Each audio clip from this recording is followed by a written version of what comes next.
Hello and welcome to the Gist on the Nigerian Television Authority. My name is Folashade Famakiwa, your host for the show.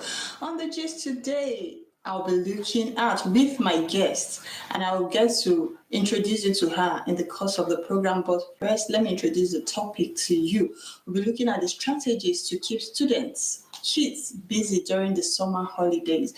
And my guest in the house is Mrs. Stella Ikoku Nathaniel. Welcome here once more.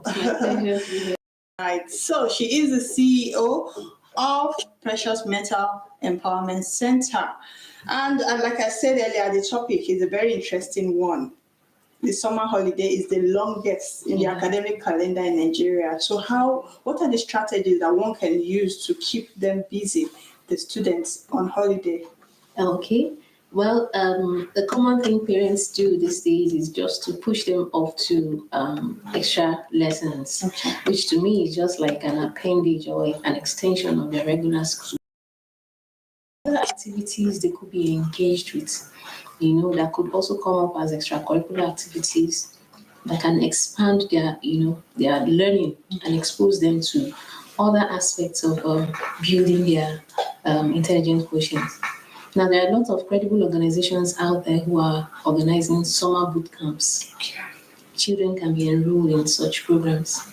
And they can also, this could be a time to take them away from the regular phone. Okay. They could, I'm guilty about that. Yeah. Introduce them to book readings, and at the end of the day, get them to tell story, depending on the age bracket, actually. Then there are also these programs on coding, AI coding, that are age specific. You have one for children from like 5 to 10. You have for the teenagers, and then that way there are age specific IT programs like that. They can also learn to volunteer. For those of them who are a bit of age, volunteer in organizations. Now the concept kids have now is more like, what is in it for me? If I should do anything for you, what am I getting? But this having that spirit of volunteerism where you learn new skills that could actually predispose you to job opportunities even after you're done with school or also while you're schooling. There's another opportunity out there for them. You can also get them to learn crafts or other skills like, tailoring. What they really love to do. Practical skills. Because these days, it's not just about the white collar jobs. They are not there anymore. So by the time they finish and graduate from school, they should have a skill to which they could be earning, little things that will keep them busy. So these are some of the things I think they can be exposed to. All the things you mentioned, they are very interesting. But like the economy of Nigeria, very challenging. And like to my children's school, some days back, I went to buy their books and just heard the proprietor asking, you didn't bring your children for summer class? Most parents were like, so no money. So how will parents be able to enroll their children for the coding? I know it's not free. Okay. How will they be able to put their children to learn craft? Everything has to be so. Now, sometimes we also have exceptions to the rules. Like I'm very cognizant with the development field. There are some NGOs who organize these things because we're trying to target them young. We're trying to keep them busy. So we don't really get to pay. These people source for funds. They have the funds already. They're just trying to see how they can, help the society, relieve the parents, while also giving the children some learnings.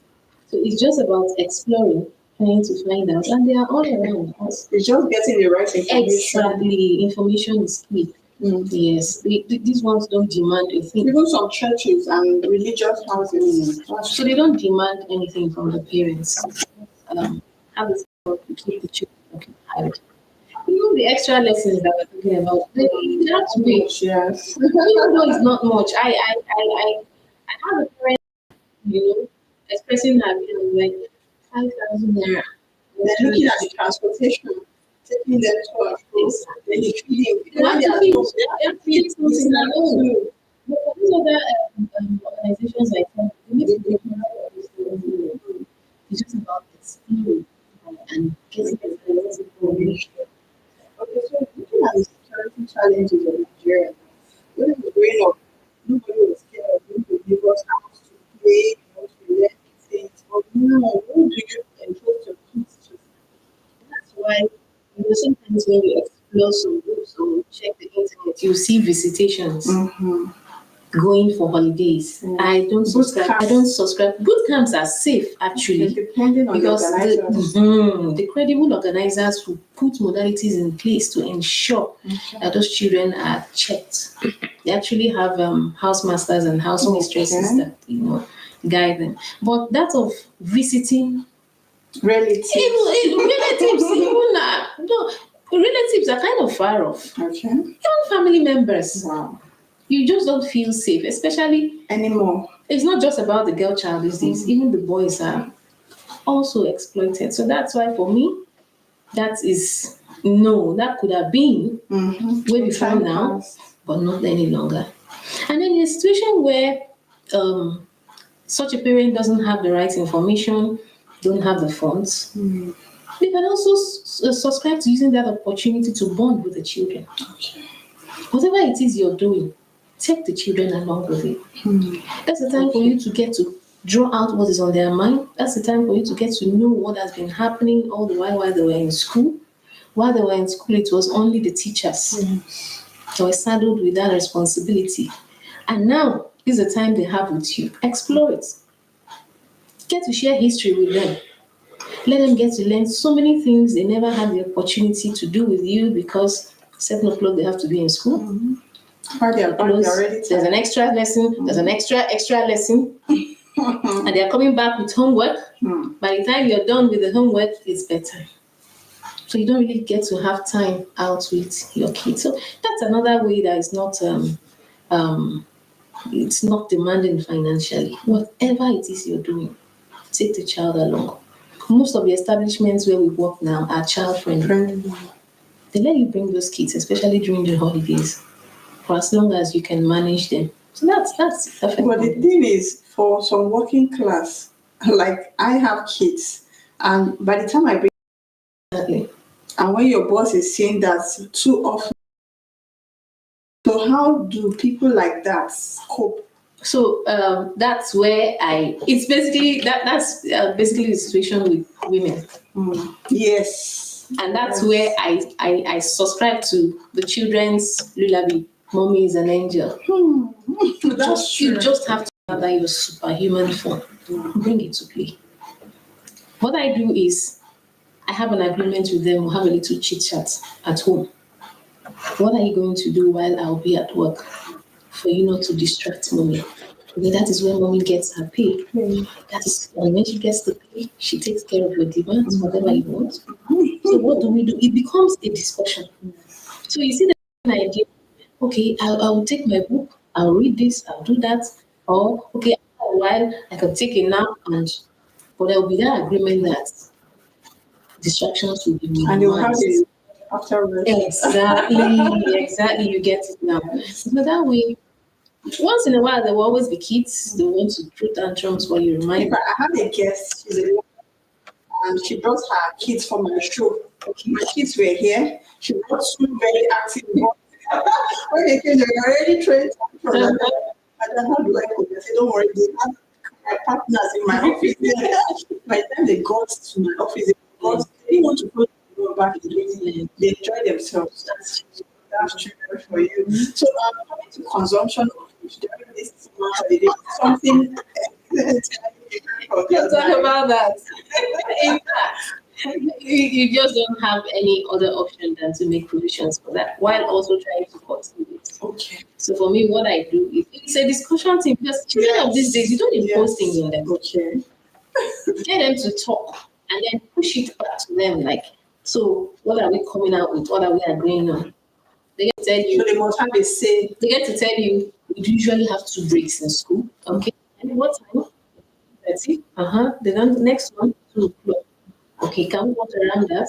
But then when we're in school, we're learning, we're distracted. This time, maybe make provision for one extra. So you've reached an agreement and you have to just Yeah. It's so interesting. Well, coming to NGOs, if you can give parent pointer on the NGOs that are really into, this free stuff. Oh, okay. A handful of them. In Akure, basically, there's an organization, Kids and Teens Initiative. They deal with youths and adolescents. So during summer times like this, they organize boot camps.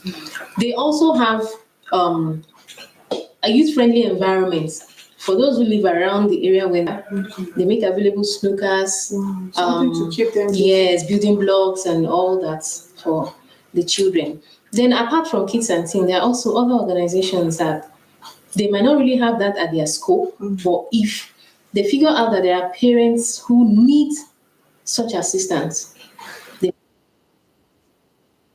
make provision. And some time ago here, there used to be Used to something have- like that. Yes, NCA Kiddies Club. I remember I was a volunteer. So you can actually re-explore that. Organization could emulate Like such. I personally enrolled my own kids and I got other people to To come. So that concept was very beautiful. Teaching children how to be public speakers at the very And that is good. teaching them to get to meet VVIPs and not feel intimidated. Yes, yes. So I so wish that could happen again. All right. So you mentioned volunteering. Does that work in our system? How does it work? And where can they volunteer? It does. Now I can speak about the field where I am, Okay. the development field. Now volunteers are not paid, but provisions are made for them. Allowances, like if there are trainings, fix them in, and every participant in that training gets paid. By the end of the training, they have learned some new skills. They can attach with an organization. Probably they're not very good at using the system. By the end of that internship period, they become very adept at using it. And there's something made available for them that will just, Correct. yes, take them to the office and back within that period. So what age range can go for such volunteerism? They have to be those who have finished from secondary school or who are still in secondary school, at least. Because children younger than that will need chaperone, will need more attention. So the organization might not really have that time or personnel to actually monitor them. But those who are in secondary school, like from SS, or those who have just written their SS and Waiting for their waiting, results. exactly. Okay. So Nigeria, the economy, this summer holiday encompasses so many things. By the time summer holiday is rounding up, you see parents running around to meet the kids' need. Yeah, prepare them for school. Prepare Cool. Do you think we can do those flamboyant shopping anymore? The way you buy this, buy that. You're a parent, so let's rub minds. Well, What are the necessary things that you really need to get? now it depends on individuals. As much as the economy is biting hard, we still have those in that class up there True. who can afford People much and more. even more. But one thing I always try to inculcate in those people is to let some crumbs fall off their table for the others. I think I've been able to associate with of them who it's not as if they don't want to do it, but it has not been brought to their subconscious. So the moment I interact with them, you see them making provisions like that. And so for those in the average class, things make provisions for their books, their school fees, and then you now think about Other things. other things. And for those who are not really there, well, you don't have to Beat yourself too. kill yourself. The basic books you can get for the kids, try as much as you can to get. And if you can't get, look out for perhaps your neighbors or acquaintances whose children have gone past that level where your children are. You could get things like school bags, lunch bags, Yeah, and that's what's it called again? Food flask, water cans, and it will be as good That's as new. interesting because I was looking at my children's bag and I wanted to change it. It wasn't too bad. So I was contemplating, should they reuse it? And when I was in a bigger city, there's a way you could give somebody, but when you to give. Oh, there are lots of Mhm. them. There are Oh, lots of them that need it. Like I make myself available. I always tell them to reach out. So they do reach So out. you know the appropriate people. Exactly. And they always appreciate it. They do appreciate it. So for me, when I'm preparing for my kids, when I'm preparing them for school, it's like I'm preparing to. Yes, I may not really be able to make it available at once, but I just keep making it available. And I've also taught my children. So as I'm also preparing for them, they're asking me, "Mom, what about those who don't really have? Yes. Can we keep this Train for them them?" from Kind that of young things. age to give.